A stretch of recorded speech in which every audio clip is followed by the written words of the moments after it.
നമ്മൾക്ക് ചില സ്കിൻ കെയറിൻ്റെയൊക്കെ ബോക്സിൻ്റെ വെളിയിൽ എഴുതിയിട്ടുണ്ടായിരിക്കും ഇൻസ്റ്റൻറ്റ് ഗ്ലോ, അതല്ലെങ്കിൽ ഇത്ര ദിവസം കൊണ്ട് ഗ്ലോ, അങ്ങനെയൊക്കെ എഴുതിയാൽ ആ ഒരു ക്ലെയിമിന് എന്തെങ്കിലും അർത്ഥമുണ്ടോ? ആക്ച്വലി ഇല്ല. ടു ബി ഫ്രാങ്ക് ഇല്ല.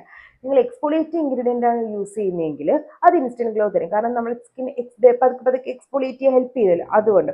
അതല്ലാതെ വേറെ ഒരു എക്സ്ഫോളിയേഷൻ അല്ലാത്തൊരു പ്രോസസ്സ് കാരണം നമുക്ക് ഇൻസ്റ്റൻ്റ് ആയിട്ടൊരു ഗ്ലോ കിട്ടാനായിട്ട് പോകുന്നില്ല. ഡെഫിനറ്റ്ലി ഒരു മോയ്സ്ചറൈസർ ഇടുമ്പോൾ ഒരു ഹൈഡ്രേഷൻ കിട്ടും, അതൊരു ഗ്ലോ ആയിട്ട് നമുക്ക് പറയാനായിട്ട് പറ്റില്ല. ഒന്ന്.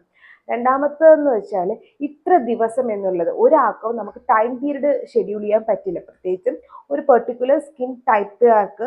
അതായത് ഇപ്പം നമ്മളിപ്പോൾ ഒരാളുടെ സ്കിൻ 7 ആഴ്ച കൊണ്ട് അല്ലെങ്കിൽ 2 ആഴ്ച കൊണ്ട് നമുക്ക് റിസൾട്ട് കിട്ടിയെങ്കിൽ മറ്റൊരാൾക്കുള്ള റിസൾട്ട് കിട്ടാൻ കുറച്ചുകൂടെ ടൈം എടുക്കും. ഇത് നമ്മുടെ ഏജ്, നമ്മുടെ ഹെബിലിറ്റി, നമ്മൾ കഴിക്കുന്ന ഫുഡ്, അതുപോലെ തന്നെ നമ്മുടെ സ്കിൻ സൈക്കിളിനെയൊക്കെ ഡിപ്പെൻഡ് ചെയ്തിരിക്കുന്നതാണ്. സ്കിൻ ടൈപ്പിനെയും ഇത് ഡിപ്പെൻഡ് ചെയ്യും. ഇപ്പം നിങ്ങൾ ഡോട്ട് കമന്റ് ബോക്സിൽ വെച്ച് നോക്കിയാൽ ഇതുപോലത്തെ skin care and hair care follow ചെയ്യാൻ മറക്കണ്ട.